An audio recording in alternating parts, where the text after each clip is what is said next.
오늘 본문은 크게 두 가지에 대해서 이야기를 하고 있습니다. 순서는 다소 뒤섞여 있기는 하지만 거짓 증언을 절대로 해서는 안 된다라는 것과 그리고 원수의 위기를 외면하지 말라라고 하는 것, 이 두 가지입니다. 먼저 거짓 증언을 하지 말라고 하는 이 규정을 잘 들여다보면요, 1절에서는 거짓 증언으로 죄인의 편에 서지 말아라 이렇게 얘기를 하고 있습니다. 죄인이 죄를 저질렀는데 죄인을 편들어주기 위해서 거짓말을 해서는 안 된다라는 거죠. 그러니까 죄인이 어떤 죄를 저지른 것을 목격해놓고 자신과 친하다라는 것 때문에 혹은 또 돈을 받아서 어떤 이유로든 간에 위증으로 그 사람의 죄를 덮어주려고 하지 말라고 이야기를 하고 있는 것입니다. 또 2절에서는요, 다수의 사람들이 정의를 굽게 하는 증언을 한다고 해도 따라가지 말아라 라고 이야기를 하고 있습니다. 그러니까 나를 빼고 나머지 모든 사람들이 다 거짓말을 하고 있다고 하더라도 자기 자신만큼은 절대로 거짓말을 해서는 안 된다는 겁니다. 또 3절에서는 가난한 사람이 소송에 걸렸다고 해서 무조건 두둔하지 말라고 이야기를 합니다. 그러니까 편견에 사로잡혀서 가난하니까 저 사람은 무조건 피해자겠지라고 여기지 말라는 거예요. 보통은 성경이 이런 상황에 대해서 무조건 가난한 사람의 편에 들어야 된다 이렇게 얘기할 것 같지만 성경은 절대 그렇게 말하지 않습니다. 왜냐하면 긍휼과 자비를 베푸는 건 베푸는 거고 시시비비를 가리는 건 또 다른 문제이기 때문에 그렇습니다. 그런데 여기서 우리는 완전히 사실과 어긋나는 말을 하는 것만 거짓 증언이라고 여길 수가 있는데요, 사실을 말하지 않는 것도 거짓 증언입니다. 무슨 말이냐? 분명 목격했고 사실에 대해서 알면서도 모른다, 기억이 나지 않는다, 혹은 아예 아무 말도 하지 않는 것, 이런 것들도 다 거짓 증언에 해당되는 거예요. 우리는 이런 영역이 뭔가 중간지대에 놓여 있을 거라고 생각을 하죠. 내가 적극적으로 없는 말을 지어내서 거짓말을 한 게 아니고 그냥 나는 그저 사실을 말하지 않은 것뿐이야 라고 생각하면서 나는 중간지대에 머물렀다라고 스스로 합리화하겠지만 사실은 그것도 거짓 증언이나 다름이 없습니다. 적극적으로 거짓을 꾸며내서 말하는 것 말고 아예 아무 말도 하지 않고 사실을 은폐하려 하는 것도 거짓 증언과 다를 바가 없다라는 것입니다. 그리고 이제 6절에서 8절까지에서도 이 거짓 증언에 대해서 이야기를 하고 있는데 비슷한 주제를 다루고 있지만요, 대상이 조금 다릅니다. 앞서 1절에서 3절은 증언하는 사람을 대상으로 이야기한 규정이라고 한다면 6절에서 8절은 재판을 진행하는 재판장에게 말하는 그 규정입니다. 판결을 내릴 때에 거짓된 고발에 속지 말고 또 뇌물도 받지 말고 가난하다고 해서 그들에게 불리하게 판결을 내리지도 말라라고 이야기를 하고 있죠.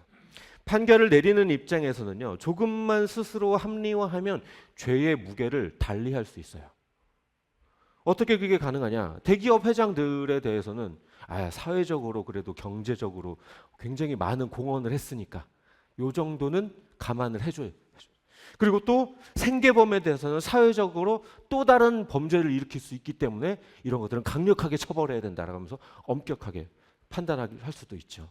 그러니까 자기가 어떠한 기준을 들이대느냐에 따라서 똑같은 법이라고 해도 해석이 달라지고 또 그 결과가 달라지기도 한다는 거예요. 그 재판장에 따라서. 하지만 하나님께서는 그 어떤 경우라도 다른 기준을 들이대지 말라라고 분명하게 이야기를 하고 있습니다. 그러니까 가난한 사람이든 부유한 사람이든 이 사람은 이래서 저 사람은 저래서 판단하지 말고 정확하게 법에 나와 있는 기준대로만 판단하라고 하나님께서는 명령하고 있는 것입니다. 그리고 다음으로는요, 원수의 가축들이 길을 잃고 헤매는 것을 보거든 외면하지 말고 꼭 주인에게 돌려주고, 또 나귀가 짐에 눌려서 쓰러진 것을 보게 되거든 그 원수와 함께 그 나귀를 일으켜 세워줘라 이렇게 얘기를 하고 있습니다. 지금으로 따지면요, 내가 싫어하는 사람이 어떤 물건을 잃어버렸다거나 아니면 교통사고를 당했다거나 아니면 차가 퍼져서 어찌할 줄 모르는 그런 상황에 놓여 있는 것을 보게 되었을 때에 그 사람들을 외면하지 말고 모른 채 하지 말고 도와주라는 거예요. 사실 원수가 그런 상황에 놓인 걸 보게 된다면 우리는 어떨까요? 네? 아유 꽃이다, 잘 됐다. 분명히 그랬을 거예요, 그죠? 그리고 외면하면서 모른 채 하고, 내가 저 사람한테 저렇게 해코지한 건 아니니까, 내가 저 문제를 만든 건 아니니까 라고 하면서 그냥 지나쳐버리고, 그래서 내가 저 사람한테 죄를 저지른 건 아니야 라고 스스로를 합리화하고 나는 중간지대에 머물렀다라고 생각을 할 거예요. 그러나 성경은 분명하게 이야기를 합니다.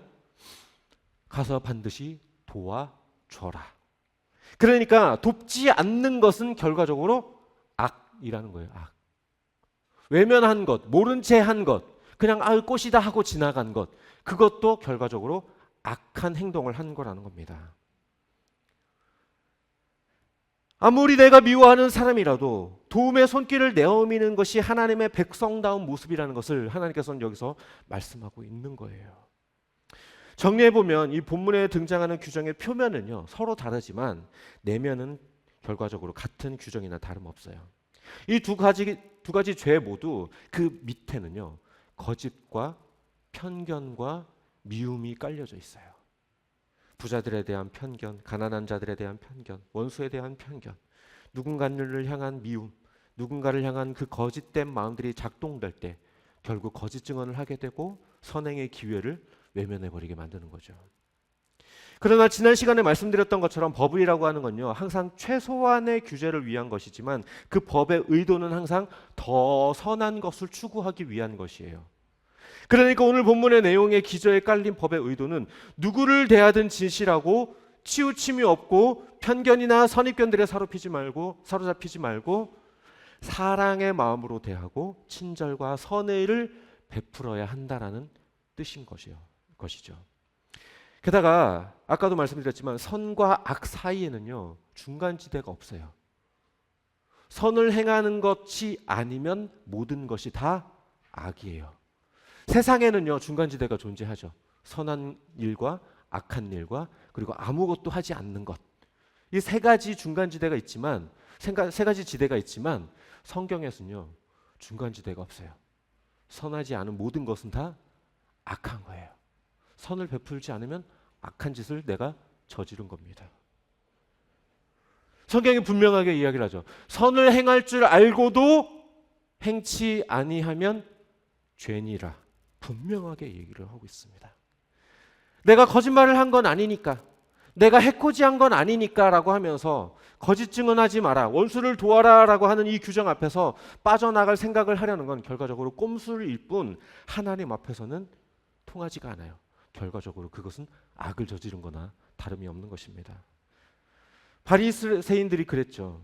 그들은 문자적으로 그 누구보다 율법을 잘 지켰던 자들이지만 다 이런 식이었어요. 내가 이 규정은 다 지켰어. 그러나 그 법이 원래 의도했던 바는 전혀 지키지 않았어요. 하나님이 주셨던 그 율법의 의도와 본질에서는 완전히 벗어난 채 그냥 문자적인 규정만 지키면서 자기들은 스스로 선하다고 여겼던 거예요. 그러니까 우리가 하나님의 말씀을 대할 때에는요 그 말씀의 의도, 하나님이 이런 말씀을 하신 목적을 우리가 분명하게 깨닫고 그렇게 행해야 해요. 그런데 늘 말하지만 모든 그 율법의 중심, 십계명의 중심, 하나님 말씀의 중심에는 뭐가 있냐면 사랑이 있어요. 하나님 사랑, 이웃 사랑. 결과적으로 내가 사랑으로 행하지 않는 모든 것은 다 죄예요.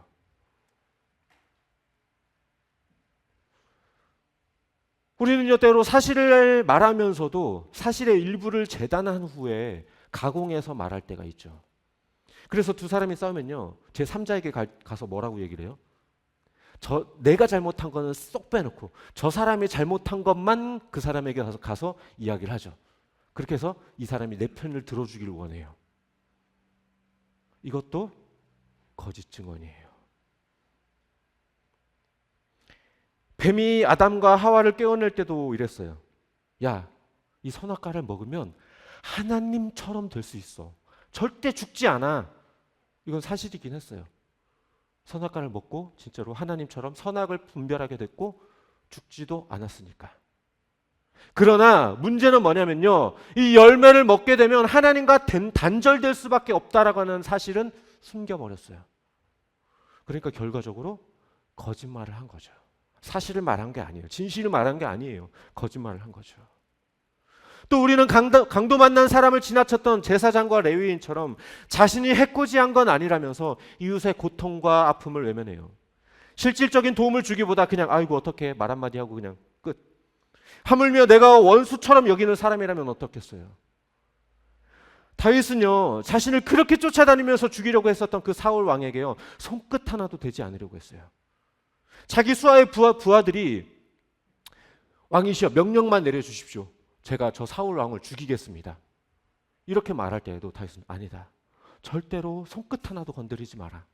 저 사울 왕도 하나님께서 세우신 왕이기 때문에 절대로 건드리지 마라. 분명하게 얘기를 했어요. 절대 악을 저지르지 말라는 거였죠. 그래서 다윗은요, 자신을 죽이려고 혈안이 되어 있는 그 사울의 옷자락 한 귀퉁이를 잘라낸 것만으로도 굉장히 고통스러워했고 마음 아파했어요. 다윗은요, 적극적으로 사울을 사랑했고 또 선을 베풀었어요. 그래서 사울이 죽었을 때에도요, 사울을 위해 슬피 울기까지 했습니다. 말씀을 정리합니다. 우리는요, 사실을 말하면서도 조각난 사실로 거짓을 만들어내려고 해요. 그리고 사실 자체를 아예 언급하지 않으려면서 입을 닫아버리고서는 나는 그냥 진실도 말하지 않았고 거짓말도 하지 않았어 라고 하면서 스스로를 중간지대에 있다고, 머무르고 있다고 착각해요. 하지만 아까도 말씀드렸지만 그건 거짓입니다. 거짓말 한 거고 거짓 증언을 한 거예요. 중간지대라고 여기는 그 영역은요, 선의 영역이 아니라 악의 영역입니다. 원수를 해코지한 건 아니지만 원수가 위태로운 상황에 처하게 되었을 때에 원수에 대한 편견만으로 판단하면서 잘됐다라고 속으로 좋아했던 일, 적극적으로 돕지 않고 애써 외면했거나 그저 말로만 괜찮니? 하고 지나쳤던 일들, 그거는요, 원수를 공격한 거나 다름없습니다. 중간지대라고 여겼던 그 행동은 선한 행동이 아니라 악한 행동이었던 거예요. 중간지대에 머물면서 스스로 거짓과 편견에 사로잡혀서 쏟아낸 말과 행동들은요, 다 악이에요. 법이 최소한의 바운더리만 지정해 주는 건 맞지만 그것은요, 중간지대를 활용하라고 그렇게 법을 지정해 두는 게 아니에요. 법이 최소한의 악을 제거하기 위해서 만들어 놨지만 그렇다고 해서 중간지대를 열어놓기 위한 것이 아니라는 거예요. 하나님이 주신 율법도 마찬가지예요. 선하지 않은 모든 영역은 다 악이에요. 중간지대는 없습니다. 어떻게 해야 율법을 완성할 수 있을까요? 어떻게 하면 온전한 사람이 될 수 있을까요? 부자 청년이 그렇게 질문했고 니고데모가 그렇게 질문했어요. 그거에 대한 예수님의 대답은요, 결과적으로 예수님처럼 생각하고 예수님처럼 말하고 예수님처럼 행동해라 예요.